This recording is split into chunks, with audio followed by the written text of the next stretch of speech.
2. அவனுடைய மறைவில் இருக்கிறவன் சர்வ வல்லவருடைய நிழலில் தங்குவான். சத்தமா வாசிக்கணும்.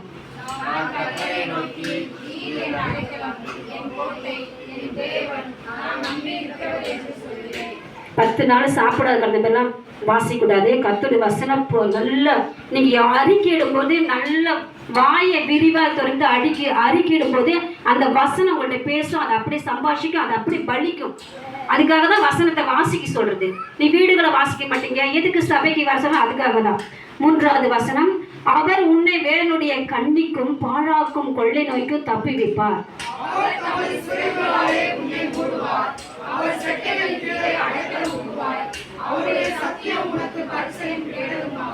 இரவில் உண்டாக்கும் பயங்கரத்துக்கும் பகலில் பறக்கும் அம்புக்கும்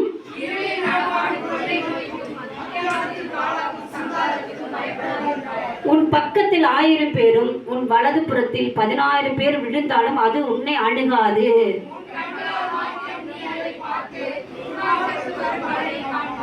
எனக்கு அடைக்கலமாய் இருக்கிற உன்னதமான கர்த்தரை உனக்கு தாபரமாய் கொண்டாய்.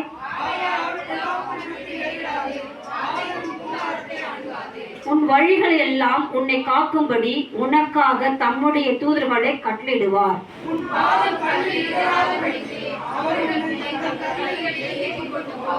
சிங்கத்தின் மேலும் வீரின் பாம்பின் மேலும் நீ நடந்து பால சிங்கத்தையும் வலு சர்ப்பத்தையும் மிதித்து போடுவாய்.